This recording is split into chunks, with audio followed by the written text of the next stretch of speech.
So hey guys, welcome to last moment tuitions. मेरा नाम सुमेर सिंह राजपुरोहित है और आज के वीडियो के टॉपिक का नाम है a road map to game development. यार हम सब ने सुना है हम गेम डेवलपमेंट करना चाहते हैं लेकिन अपने को किसी को पाते नहीं पता। तो आज मैं एक स्पेशल गेस्ट लेके आया हूँ तुम्हारे लिए जो इस इंडस्ट्री में फ्रॉम मोर देन 13 ईयर्स काम कर रहे हैं। तो आज हमारे गेस्ट है वैभव Chauhan who runs a company named Underdogs Gaming Private Limited. He is the CEO of the Underdogs Gaming Private Limited. ये पिछले 10 साल से ये कंपनी चला रहे हैं and in gaming industry he is from last 13 years. तो अंडरडॉग गेमिंग प्राइवेट लिमिटेड क्या करती है? Underdog gaming private limited games बनाती है और उन्होंने 200 से ज़्यादा गेम्स बना चुके हैं for android, for PCs and for iOS device. तो आज अपन पूरा जर्नी शुरू करेंगे कि यार 12वीं के बाद अगर किसी को एक गेम डेवलपर बनना है तो ऐसी क्या क्या चीज़ें हैं जो उसको सीखनी चाहिए, क्या रोड मैप है कि स्टेप 1 क्या है, स्टेप 2 क्या है, स्टेप 3 क्या है, क्या रिसोर्सेज चाहिए, कौन सी कैसी पीसी चाहिए उसको बनाने के लिए, इसी के साथ साथ कौन से सॉफ्टवेयर और टूल्स है, ये सारी चीज़ें हम डिस्कस करेंगे and I am really excited for this. तो चलो पॉडकास्ट शुरू करते हैं। So hey friends, welcome to Last Moment Tuitions. Welcome वैभव भाई। So we have with us वैभव भाई। वैभव भाई आपका कंटेंट लिंक्डइन से मैंने आपको पता किया क्या भाई वैभव भाई करके है जो अंडरडॉग कंपनी चला रहे हैं और आप जिस तरह से अपनी यूट्यूब पे चीज़ें एक्सप्लेन करते हो that is pure gold first of all, क्योंकि आप अपनी ऑडियंस को बहुत अच्छे से समझते हो। या आई कैन से कि आपको चीज़ें एक्सप्लेन करना बहुत अच्छे से आता है। लाइक आपका जो अंडरस्टैंडिंग है और वे ऑफ एक्सप्लेनेशन है मेरे को बहुत सही लगा। मतलब यार अपने भी तो लोग हैं जिनको गेम डेवलपमेंट में अपना करियर बनाना है या फिर कोई भी शुरू करना चाहता है ना, this is one of the career field, पर उनको पता नहीं है यार कि किस तरह से चीज़ें शुरू की जाती है। तो मतलब यार वैभव भाई को रिक्वेस्ट करते हैं और आज हम ये पॉडकास्ट कर रहे हैं। सो हम सीधा शुरू करते हैं डायरेक्ट पॉइंट से कि सपोज एक पर्सन है 12th पास आउट हो गया, क्योंकि हमारे यहाँ पे जो इंजीनियरिंग के बच्चे आते हैं वो फर्स्ट ईयर से ही मतलब उनकी इंजीनियरिंग शुरू होती है 12th पास करके।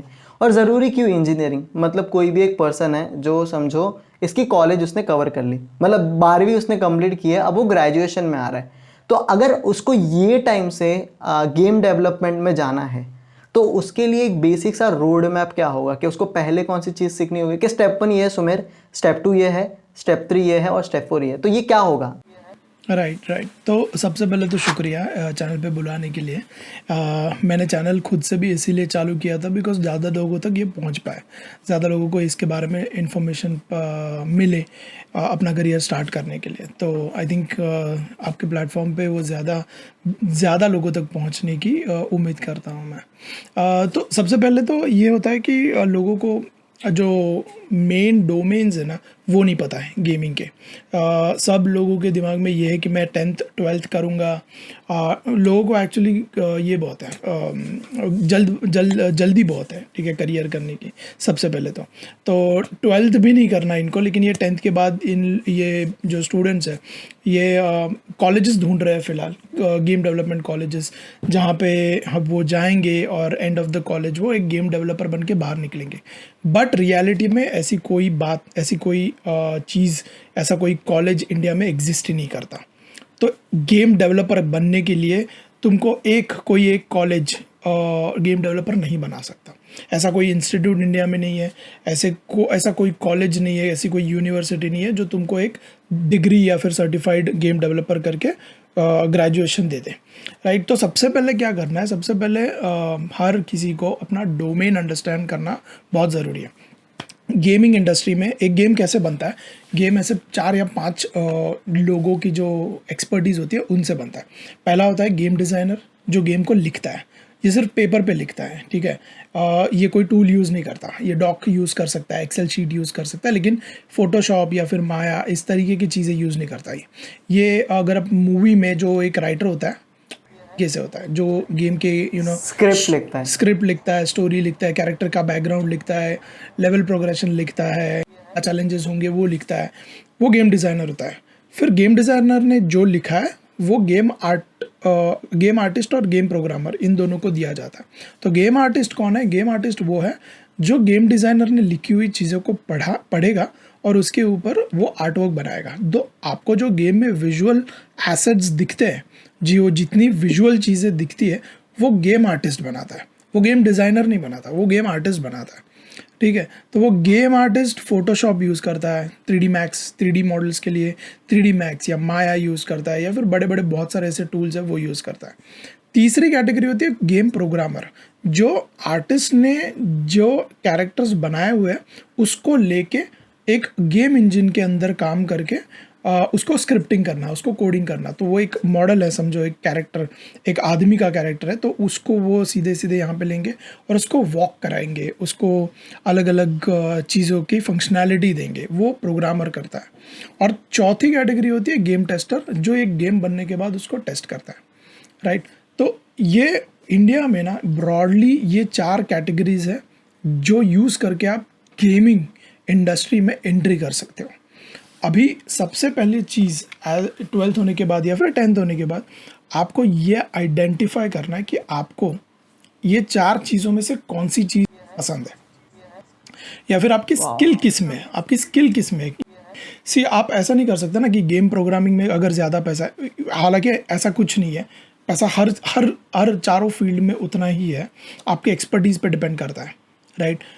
पर अगर आपको ऐसा लगता है कि गेम प्रोग्रामिंग में ज़्यादा पैसा है लेकिन आपको प्रोग्रामिंग आती नहीं है, आपका लॉजिकल स्किल आपके इतने इतने अमेजिंग नहीं है, तो आप उसमें जाओगे और फिर 10 आपको ये डिसाइड करना है कि 10 15 20 साल के बाद क्या मैं वो चीज़ें कर पाऊँगा, क्या मैं उतना एक्सपर्टीज़ रख पाऊँगा, क्या मैं एज अ प्रोग्रामर 20 साल काम कर सकता हूँ। बेसिकली अगर आपको इंटरेस्ट नहीं है तो आप नहीं कर पाओगे, राइट।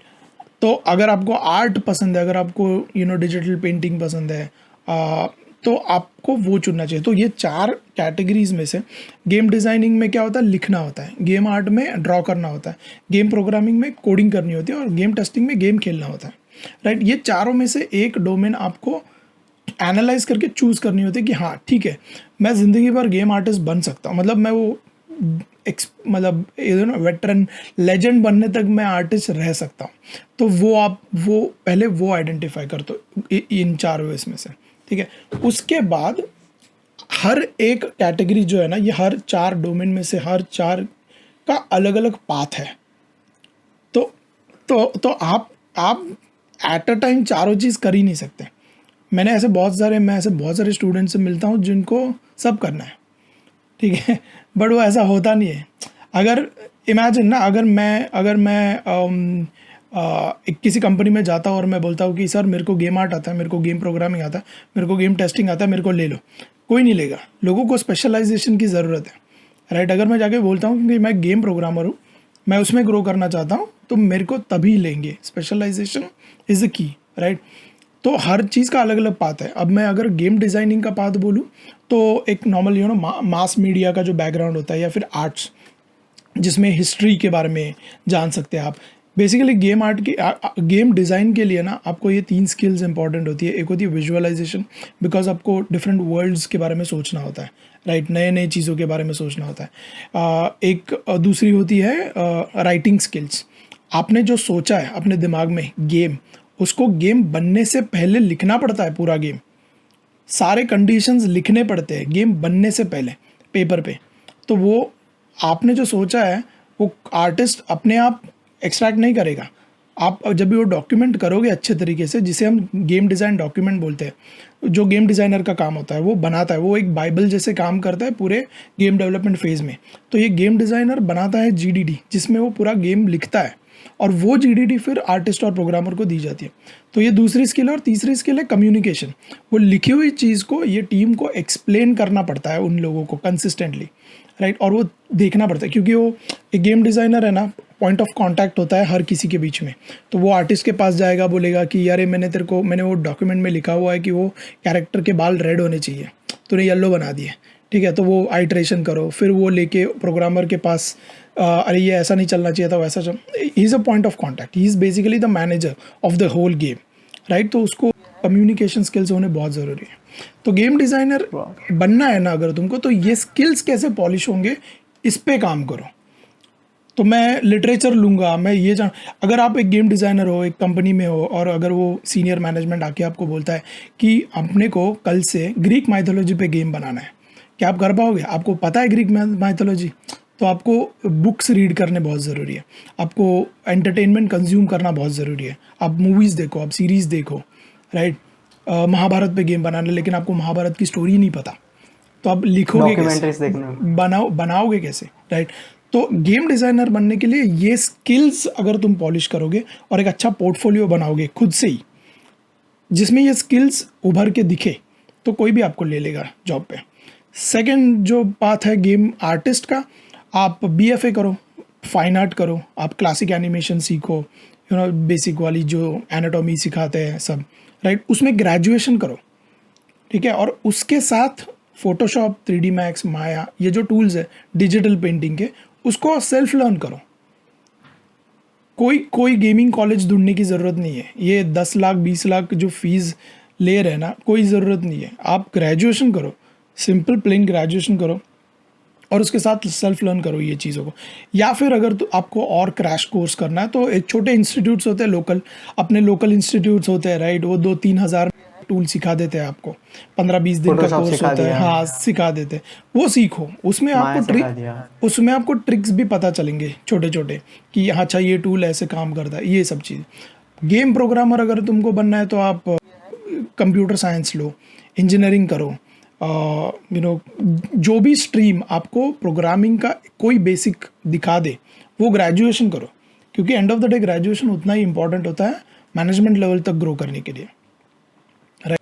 तो Okay. ये ग्रेजुएशन करो के साथ फिर आप ये गेमिंग इंजन के टूल्स सेल्फ लर्न करो, जैसे यूनिटी गेमिंग हो इंजन गया। के टूल कौन से? अभी फिलहाल इंडिया में यूनिटी बहुत पॉपुलर है और अनरियल है, 2 चीज़, राइट। और ये दोनों Okay. फिलहाल फ्री टू यूज़ है, तो आप यूज़ करके अपना पोर्टफोलियो खुद ही बना सकते हो। अगर मुझे गेम प्रोग्रामर बनना है और मैं 12th में हूँ, ठीक है, तो मैं क्या करूँगा, मैं इंजीनियरिंग कर लूँगा या फिर मैं कंप्यूटर साइंस कर लूँगा।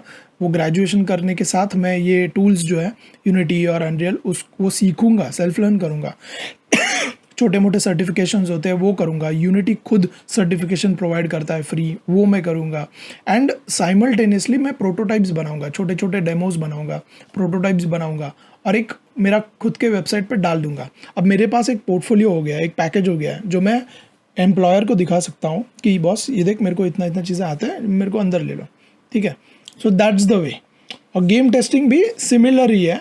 आपको लोगों को और एक बहुत बड़ा मिसकंसेप्शन है कि गेम टेस्टिंग मतलब पूरा दिन गेम खेलो, है लाइक प्राइमरीली वो चीज़ है, लेकिन आपने गेम्स खेले होंगे, राइट, उसमें से मान लो कोई एक लेवल आपको याद होगा, किसी एक अच्छे गेम का कोई एक लेवल जो इतना फ्रस्ट्रेटिंग था कि आपने गेम ही छोड़ दिया, राइट। मगर आप एक गेम टेस्टर हो अगर, तो आपको वो लेवल 200 बार 2000 बार खेलना पड़ेगा कंपनी में, राइट। तो इजी जॉब नहीं है। गेम टेस्टिंग में क्या होता है कि आपको एक ही चीज़ रिगरसली बार बार खेलनी पड़ती है, and at the same time आपको अपनी लेवल ऑफ डिटेल्स जो होते हैं ना, कि रिग्रेशन टेस्टिंग जिसे हम बोलते हैं, जिसमें क्या होता है कि फंक्शनल जो चीज़ें होती है ना, वो काउंट नहीं की जाते। उसमें जो गेम टेस्टर होता है वो रैंडमली कुछ भी दबाता है फ़ोन पे, ठीक है। जैसे अगर फ़ोन का टेस्ट कर रहे हैं गेम, रैंडमली कुछ भी करेगा, और उससे कुछ बग निकला तो फिर वो रिपोर्ट करेगा। अब ये रिपोर्ट करना ठीक है, मतलब उतना तक किसी को भी जम जाएगा, राइट। लेकिन उसने किया क्या है, वो स्टेप्स किए क्या थे, Okay. वो उसको प्रोग्रामर को बताने पड़ते हैं कि बस देख, मैंने 5 बार ये किया, फिर मैंने 2 बार यहाँ पे क्लिक किया, फिर मैंने ऐसा किया, तब जाके मुझे ये बग निकला। वरना प्रोग्रामर कभी वो रिप्रोड्यूस कर ही नहीं पाएगा ना बग को। तो लोगों को लगता है गेम टेस्ट ईजी है, बट वो ईजी नहीं है, वो उतना ही कॉम्प्लिकेटेड और टफ जॉब है। तो ये 4 डोमेन्स है, और ये चारों डोमेन्स के अलग अलग पाथ है। तो start with step number 1 is to identify आपका डोमेन कि इंटरेस्ट किस में है, और वो डोमेन चूज़ करने के बाद बाकी चीज़ों को भूल जाओ, सब करने की ज़रूरत नहीं है। अनलेस एंड अनटिल आपको खुद का स्टूडियो स्टार्ट करना है आगे जाके 4-5 साल बाद, तो आपको नॉलेज होनी बाकी डोमेन्स की आपके लिए बेनिफिशियल होगा। बट ये तो आप कंपनी में काम करके एक्सपीरियंस के साथ गेन भी कर सकते हैं, लोगों से बातें करके। वाह, बहुत सबसे पहले अमेजिंग। मेरे को तो ये भी नहीं पता था कि अलग अलग डोमेन होते हैं। मेरे को लगा अगर कोई प्रोग्रामर बनता है तो वो गेम बना सकता है, लेकिन ये मतलब मैं कह रहा था ना, मैं बताया ना, मैंने आपके चैनल पे देखा है, आपको डिलीवर करना बहुत अच्छे से आता है। आप गेम डिज़ाइनर बहुत अच्छे बने हो क्योंकि ये one of the skill game designer की होती है, वो स्टोरी टेलिंग होती है। और जैसे मतलब आप जब गेम डिज़ाइनर का बता रहे थे, मतलब यार ये बंदा तो वेब सीरीज़ लिखने वाला बंदा लग रहा है, क्योंकि वो जैसे मूवी लिखता है बंदा, मेरा एक दोस्त था वैभव भाई, एक्चुअली वो खुद भी कुछ कर रहा था, लेकिन उसको ना एक प्रॉब्लम आई थी, वो प्रोग्रामर बनना चाहता था, गेम प्रोग्राम। तो उसके लिए मेन चीज़ कैसी है कि पीसी की क्या रिक्वायरमेंट होनी चाहिए, पीसी या फिर जो लैपटॉप है। जैसे टूल्स को तो अपने पता चल गया कि एक है अपना यूनिटी, और दूसरा वाला कौन सा था, रियल इंजन, कौन सा अनरियल था, अनरियल अनरियल। अनरियल इंजन, ये दोनों टूल्स है जो एक गेमिंग प्रोग्रामर यूज़ करना चाहिए। पर आपके पीसी की या फिर आपके पास अगर लैपटॉप है तो उसका स्पेसिफिकेशन क्या होना चाहिए कि कहीं भी चलता है, नहीं कि ये चीज़ें तो रिक्वायरमेंट है, अगर बेसिक सा मैं पूछूँ तो। सो बेसिकली सी एक बड़ा प्रॉब्लम जो इंडिया में होता है एंड बहुत लोगों के साथ होता है कि हर किसी को जिसको जिसको प्रोग्रामिंग आने लग जाती है, और बिकॉज अभी gaming is one of the biggest culture ही बोल सकता हूँ मैं उसको, उसने मूवी इंडस्ट्री को ओवरटेक कर लिया है, म्यूज़िक को किया नहीं अभी तक बट वहाँ पे पहुँच जाएंगे, राइट। बट ये फैड है, ये एक फैड बन गया है कि लोगों ने छोटी मोटी चीज़ें करके भी लोगों को ऐसा लग जाता है कि मैं गेम बना सकता हूँ, ठीक है। इट इज़ अ फैक्ट, बना सकते हैं लोग, लेकिन प्रॉब्लम ये होता है कि ये जो एस्पिरेशन है ना वो इतने बड़े लेवल पे आता है कि हर किसी को पहला गेम GTA बनाना होता है, ठीक है। वहाँ पे हो जाता है गफला, ठीक है। वहाँ पे डीमोटिवेशन चालू हो जाता है लोगों का। सो मैं यही बोल रहा हूँ कि ऐसे बहुत सारे $1 मिलियन सक्सेसफुल गेम्स है जिसमें आर्टवर्क नहीं होते। अगर आपने थॉमस वॉज अलोन देखा है, बाबा इज़ यू देखा है, बहुत सारे ऐसे गेम्स हैं जो मिलियंस बना लिए उन लोगों ने, ठीक है, बट जिसमें आर्टवर्क नहीं है ज़्यादा। तो ओवरऑल गेम डिज़ाइन इंपॉर्टेंट होता है, वो स्टोरी टेलिंग और वो फन गेम प्ले इंपॉर्टेंट होता है, राइट। आर्टवर्क भी इंपॉर्टेंट होता है, नहीं ऐसा नहीं है, बट मैं बोल रहा हूँ कि एक गेम बनाने के लिए रिक्वायरमेंट ज़रूरी नहीं है कि हर चीज़ में अव्वल होना ज़रूरी है आपको, राइट। वो आपका आर्ट भी एकदम पॉलिश्ड होना चाहिए। लोग इस एम्बिशन से हाई एंड मशीन्स के पीछे बढ़ जाते हैं, राइट।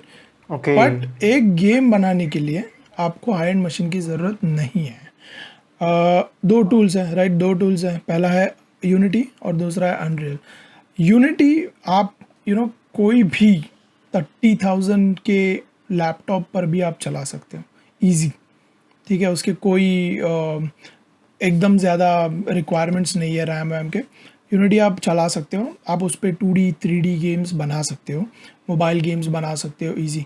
जब भी बात आती है इंडी गेम्स की, पीसी गेम्स की, कंसोल गेम्स की, जहाँ पे लैंडस्केप्स क्रिएट किए जाते हैं बड़े बड़े 3D में, राइट, जो रेंडर करने पड़ते हैं, तब जाके आपको मशीन की ज़रूरत लगती है, तब जाके आपको एक गेमिंग लैपटॉप की शायद से ज़रूरत लग जाएगी।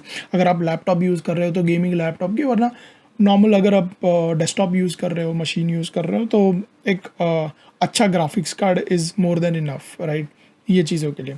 But same with unreal. Unreal का एक प्रॉब्लम ऐसा है कि वो थोड़ा सा हैवी है यूनिटी के कंपैरिजन में, राइट। बट अनरियल हर कोई अनरियल में जाता भी नहीं है, बिकॉज यूनिटी और अनरियल में प्रॉज एंड कॉन्स क्या है कि यूनिटी मोबाइल के लिए पॉपुलर है, मतलब 100 में से 90 गेम्स यूनिटी में बनते हैं मोबाइल के, और 10 गेम्स अनरियल में बनते हैं। वेराज उल्टा जो पीसी में उल्टा है, पीसी में 90 गेम्स अनरियल में बनते हैं और 10 गेम्स यूनिटी में बनते हैं। तो जो एस्पिरेशनल लोग हैं ना, जो अनरियल यूज़ करते हैं, उनके लिए तो अगर अनरियल यूज़ कर रहे हैं तो मशीन की ज़रूरत है, अच्छे ग्राफिक्स कार्ड होना बहुत ज़रूरी है। लेकिन आप अगर आप प्राइसिंग की भी बात करोगे तो लैपटॉप अराउंड 70,000 से 90,000 के बीच में वाले जो ग्राफिक वाले जो लैपटॉप्स होते हैं वो भी काफ़ी स्मूथ और काफ़ी अच्छे चल जाते हैं या गेम डेवलपमेंट अनरियल के लिए। हाँ, और ये डेस्कटॉप के लिए तो एक ग्राफिक्स कार्ड जो बहुत बहुत अच्छा हो वो इनफ होता है। But again coming back to my main point is game बनाने के लिए भाई नहीं होती ज़रूरत आपको हाई एंड मशीन की। एक 30,000 के लैपटॉप में भी आप अच्छा खासा गेम बना सकते हो कि पीसी और ये समझ गया कि अपने को उसकी ज़रूरत नहीं है, टूल्स अपन समझ गए कि यूनिटी और अनरियल इंजन है। उसके बाद आ जाते कि अगर इसकी पढ़ाई करनी है, कि जैसे अगर अपने को पता कि ऐसा कोई एग्जैक्टली तो नहीं होता, पर ऐसे कोई यूट्यूब चैनल है या फिर जैसे आपने बताया कि यूनिटी का खुद का ये एक चीज़ है, तो ऐसी कौन सी रिसोर्सेज हैं जहाँ से कोई बंदा सीख सकता है। अपन ने भी सीखा रहेगा ना कहीं कि यार मैंने तो ये रेफ़र किया था, कुछ खुद से भी किया जाता है, लेकिन कहीं ना कहीं कौन सी रिसोर्सेज है कि कोई इंस्टीट्यूट्स भी है जो करवाते हैं, क्या मतलब कहाँ से करनी चाहिए तैयारी इसके लिए? सी सब ये सारे मतलब जो भी ये जो क्वेश्चन है ना, ये डायरेक्टली टारगेटेड वो गेम प्रोग्रामिंग सेक्शन पर ही है। जैसे हाँ मैंने एग्जैक्ट। जैसे मैंने बाकी जो डोमेन्स बताए तेरे को, उसके अलग अलग पाथ हैं, राइट। तो गेम डिज़ाइन तेरे को पता है अभी क्या करना है। गेम डिज़ाइन इंडिया में ऐसे कुछ छोटे मोटे इंस्टीट्यूट्स है, मतलब 2-3 बड़े इंस्टीट्यूट्स हैं जो आपको सी गेम डिज़ाइन क्या है। Game design is a subset of design. Design मतलब how it feels, right. Design is nothing but how it feels, देख के नहीं, लेकिन how you act. Like for example, ये मेरा फ़ोन है और मैं फ़ोन पे मेरे को कोई ऐप बनाना है यूएक्स और मैं, डिजाइन। हाँ हाँ, तो मैं यहाँ पे बटन नहीं डालूंगा, मैं यहाँ पे बटन डालूंगा थंब, जो इजी क्लिक हो, राइट। सो सो ये डिज़ाइन है, end game design is a subset of design, right. तो जब भी तेरे को डिज़ाइन समझेगा ना, तभी तू गेम डिज़ाइन इजीली क्रैक कर पाएगा, राइट। और इंडिया में ऐसे इंस्टीट्यूट्स है बड़े, जैसे नेशनल इंस्टीट्यूट ऑफ डिज़ाइन है, हु टीचेस यू डिज़ाइन, ठीक है, इन जनरल डिज़ाइन। तो अगर तेरे को गेम डिज़ाइनर बनना है तो ये इंस्टीट्यूट्स काम आएंगे। बट ऐसे बहुत सारे, मतलब मैं स्कैम नाम भी नहीं है। लेना चाहता, हाँ मैं ऐसा नाम नहीं लेना चाहता, बट अच्छे खासे इंस्टीट्यूट्स हैं जिनके नाम तू ऑलरेडी सुन चुका है बहुत दफ़ा। वो लोग कोर्सेज ऑफर करते हैं जिसका टाइटल है game design and development. Okay. But उसके अंदर वो सिखाते हैं तेरे को फोटोशॉप, 3D मैक्स, माया, जो गेम डिज़ाइन नहीं है, वो गेम आर्ट है। ओह। और इसके फीस 6 लाख 10 लाख इस तरीके की फीस। तो गेम डिज़ाइन मैं बोल रहा हूँ ना, उसका एक अलग से पाथ है। और गेम आर्ट बहुत इजी है करना, बहुत इजी, तेरे को सिर्फ स्किल की ज़रूरत है।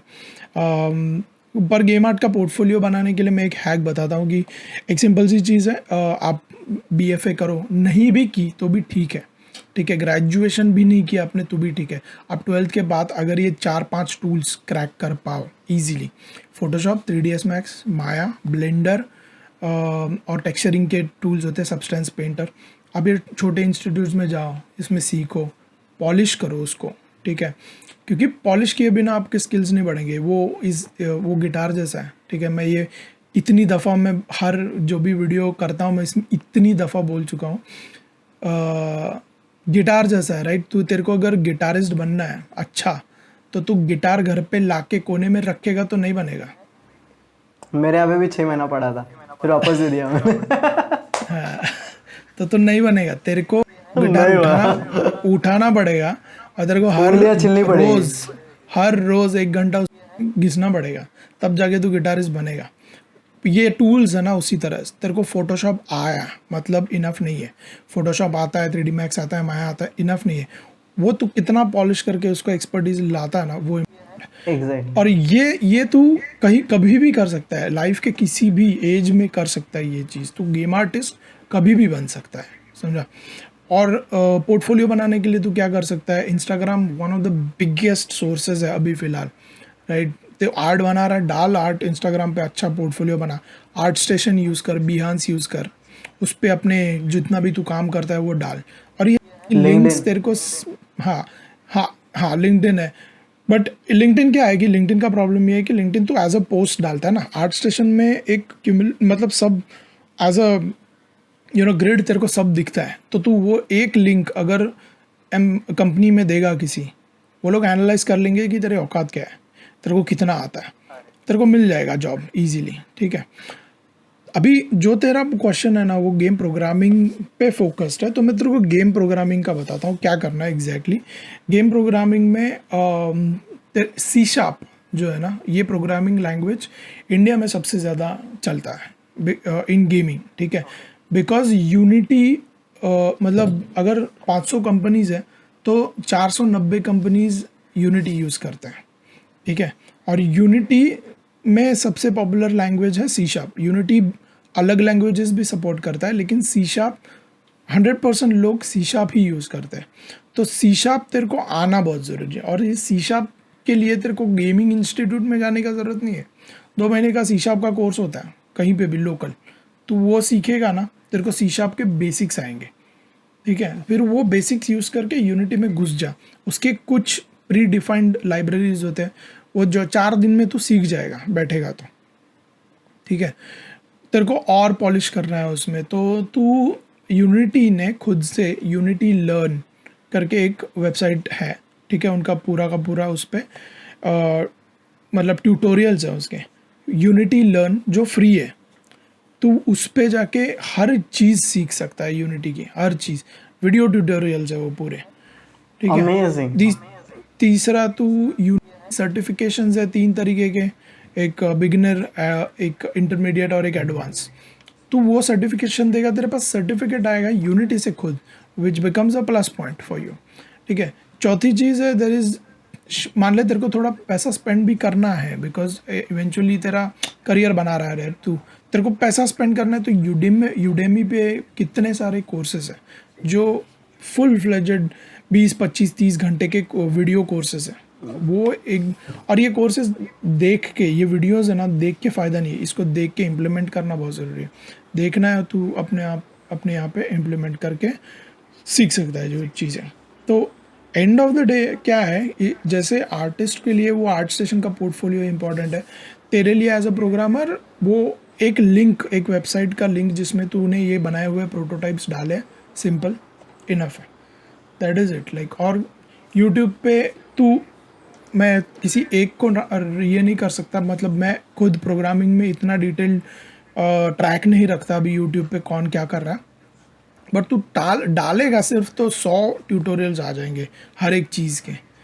तो यूट्यूब से बड़ा यूनिवर्सिटी है ही नहीं जो भी Exactly. जो फ्री है। मतलब यार इतनी सारी चीज़ें समझने मिली ना कि ये पॉडकास्ट सच में कह रहा हूँ बहुत लोगों के लिए बहुत हेल्पफुल होगा। मैं नीचे डिस्क्रिप्शन में वैभव भाई के चैनल की लिंक भी डाल देता हूँ। और वैभव भाई बहुत कंसिस्टेंट है अपने कंटेंट में, और इसी के साथ साथ मतलब आप इनको ईमेल भी कर दोगे ना कि मेरी ये क्वेरी है, और अगर वो जेन्यून, ऐसा नहीं कि वेग क्वेरी, अगर सही से क्वेरी है कि हाँ सही से सवाल पूछा है, तो उस पर एक वीडियो भी आ जाएगी उसका आंसर देते हुए। ये चीज़ भी हो रही है। तो यू शुड कनेक्ट वैभव भाई on LinkedIn and he should subscribe his YouTube channel too. That was a great podcast. Thank you so much Vaibhav भाई for like giving your time, and that's it. अब मैं एक लास्ट चीज़ बताना चाहता हूँ, हाँ, क्योंकि दिस इज़ वेरी इंपॉर्टेंट अभी फ़िलहाल। सो 2010 में इंडिया में कुछ वॉल्टियर्स ने मिलके एक इवेंट स्टार्ट किया था जिसे नाम दिया गया था गेम डेवलपर कॉन्फ्रेंस, राइट, जो जिसको सपोर्ट किया नासकॉम ने, and then it became NGDC, which is NASSCOM's game developer conference. ये इंडिया के जो गेम डेवलपर्स हैं, कंपनीज़ हैं, वो साथ में आते थे, एक छत के नीचे साथ में आते थे, 2 दिन टॉक्स चलते थे, और ये सब चीज़ें होती थी, और 250 लोग आते थे ज़्यादा से, क्योंकि 2010-11 में इतने लोग भी नहीं थे राइट इंडस्ट्री में। हम, मतलब मैं जब भी यंग था तभी उसमें एज अ क्या बोलते हैं, टिकट निकाल के जाता था वो टॉक्स सुनने के लिए।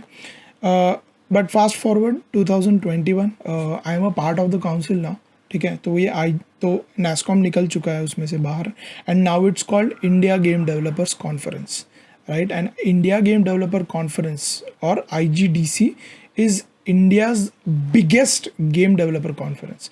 There is nothing compared to what IGDC is. हर साल अराउंड 5,000 लोग आते हैं इस इवेंट के लिए। हर साल फिजिकल इवेंट होता है, बट इस साल ये ऑनलाइन इवेंट है। I am the part of the council, और बेसिकली काउंसिल मतलब क्या है, इंडिया में जो स्टूडियोज़ है ना, वो खुद से, मतलब मैं जैसा एक स्टूडियो का फाउंडर हूँ, वैसे बहुत सारे स्टूडियो के अलग अलग फाउंडर्स साथ में आते हैं, वॉलंटियर करके ये इवेंट ऑर्गेनाइज करते हैं, पैसे नहीं मिलते हमें उसके, वॉलंटियर करके ये इवेंट अरेंज करते हैं। एंड इंटरनेशनल स्पीकर्स से लेके सब कुछ 2-3 दिन का जैम पैक्ड इवेंट होता है ये, जो इवेंट नवंबर में 16, 17 और 18 को है इस साल, which is a free event, ठीक है। तो मैं चाहता हूँ कि तू डिस्क्रिप्शन में वो लिंक भी डाल, because people let people just come and watch that event. It's मतलब तुमको पता चलेगा इंडिया में क्या हो रहा है, इंडिया में गेम डेवलपमेंट कम्युनिटी, इंडिया में स्टूडियोज़ क्या कर रहे हैं, कंपनीज क्या कर रहे हैं, और बाहर मतलब people from teams of GTA से लेके मतलब जितने भी हैं ना बड़े बड़े, नॉटी डॉग से ट्राई कर रहे हैं हम लोग, GTA से स्पीकर्स बुला के लेके आ रहे हैं जो टॉक्स देने वाले हैं। तो इवेंट को मिस मत करो। 16 से लेके 18 नवंबर में ये इवेंट होने वाला है। उसकी लिंक, रजिस्ट्रेशन लिंक मैं दे देता हूँ, वो डाल दे। And I would just request people to just come to that event and also subscribe to my channel. Sure, sure.